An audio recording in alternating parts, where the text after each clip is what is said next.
Friends, welcome back to my channel. Today I'm going to share with you some top fragrances in my collection that have an ingredient or a note that I've just been kind of getting obsessed over recently, which is almond.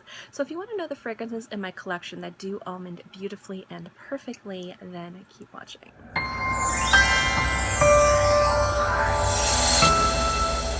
This isn't something that I have in a lot of my fragrances. I've just recently been really searching for it, trying to acquire it, and really gaining an appreciation for it. I have 3 fragrances. One of them I actually don't have in my collection. I have a sample, but I am definitely going to purchase it. It's a little closer to the summer times, probably in the end of May, early June type area. Almond to me can be done 2 ways. It can be done very sweet, almost like an almond flavoring or a Marzipane, or you can get into the more nutty, umami, savory, woody type of almond fragrance.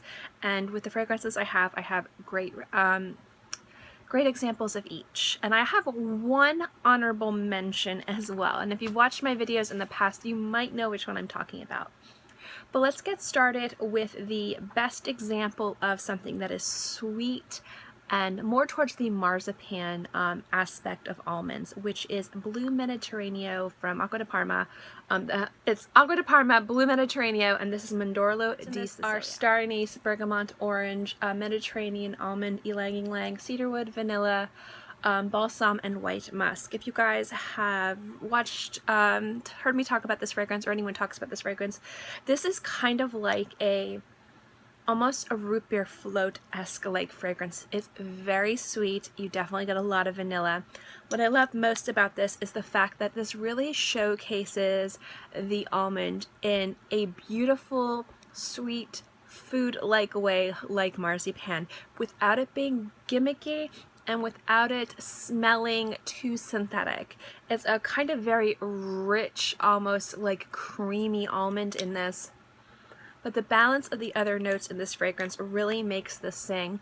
The star anise, the orange, the ylang ylang, and the musk really work together in this fragrance to elevate the almond note without it losing its sweetness or its integrity.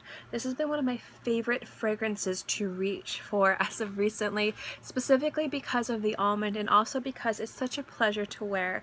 I've really fallen in love with the Blue Mediterraneo line from Acqua di Parma. It's a unisex line. It's getting a lot of attention. It's been around for a while. Do not get me wrong, this fragrance has been around since 1999, but I feel like it's finally getting some more praise and some more attention, and I think that it's definitely worth it. And this fragrance specifically has become one of my favorite fragrances to wear in the springtime, and just generally overall I've really loved this. But what makes this so good is the almond. It's not so much that it's an almond fragrance, it's the fact that the almond really sings in this, and it's very sweet and it's very easy to wear.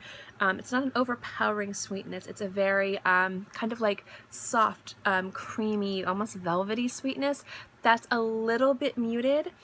In a way to where it's not stinging your nose, it's not heavy, it's not wearing in a way to where you want to scrub it off or you could bother people next to you. It's a very inviting, I really enjoy, it's very inviting sweetness.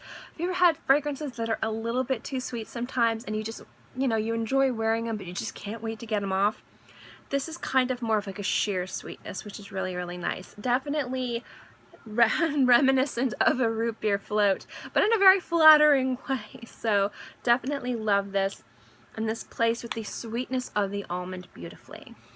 One that does the sweetness of the almond very well is from Majda Bekkali. It's another niche fragrance, and it's Tulaytulah, and I'm going to link below the first impressions I did of that.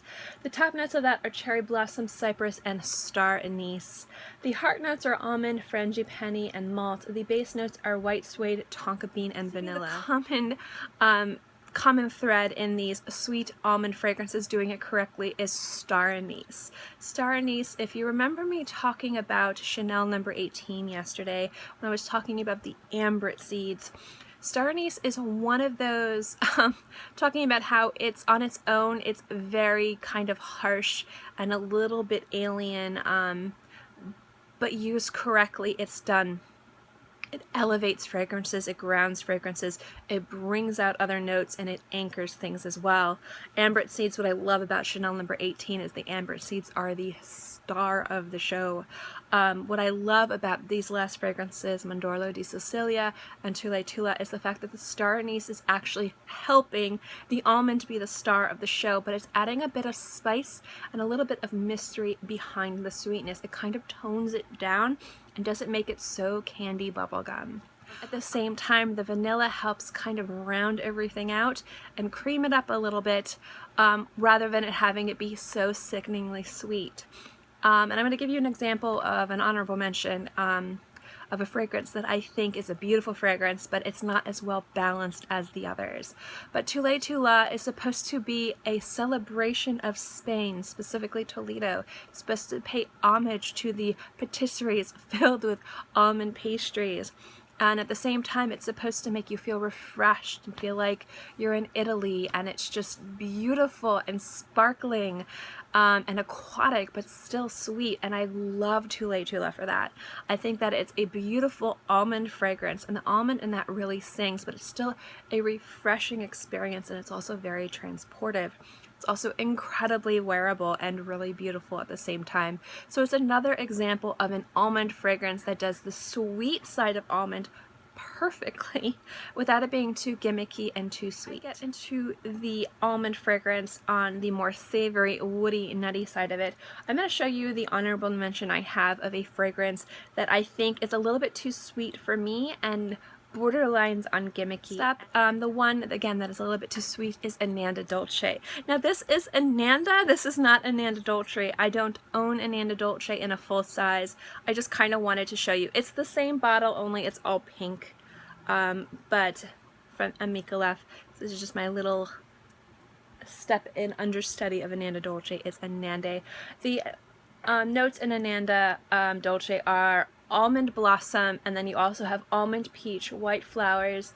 Base notes are ambergris, tonka bean, and white musk. Now that is, Ananda Dolce is a beautiful, incredibly ultra feminine fragrance. Now you guys know when I say feminine, masculine, or unisex, I'm talking about how they're marketed, and generally how fragrances smell is how they're marketed. Generally more sweet, a little bit more floral fragrances are marketed as feminine, and there are certain ways things are marketed as unisex or feminine. I believe that fragrances are genderless. You can wear whatever you want, whenever you want. It's completely up to you. I'm literally just talking about how this is marketed and how it smells. It is an ultra feminine fragrance. Incredibly sweet. The peach and the almond is a very sweet almond, an ultra sweet, almost like hurting your teeth sweetness. Mixed with the peach and the florals, it creates on my skin a Bazooka Joe bubblegum experience. And I don't really like bubblegum. But the thing with this is there's nothing in it that cuts through the sweetness. Now, I've talked about this before in the past, is when I'm talking about grounding or cutting through or brightening it up, think of it like cooking. Have you ever had something, or you watch the cooking shows, and it's a very heavy dish, and the chefs or the judges are like, this needs brightness, you should have added zest, or this needs more salt to bring out these flavors. When I'm talking about grinding and cutting through, I'm kind of using that terminology. You want something to ground the sweetness so it doesn't run away from you. It's like a kid in a candy store. You want to say, no, you don't need all that sugar. You need to also have some vegetables and some meat. This fragrance, to me, needed a meatiness to it to really play against the ultra sweetness of the peach and the almond. Now, the almond blossom does that a little bit, but at the same time, you would think the tonka bean and maybe the white musk would almost brighten it up a little bit, but I think this could have used with something a little bit more grounded. Maybe sandalwood, maybe, again, star anise. I think that would have been really nice. This is purely my taste. My taste is, it's too sweet, it tastes like bubblegum, and it comes off a little gimmicky, but it is a really beautiful fragrance and very wearable.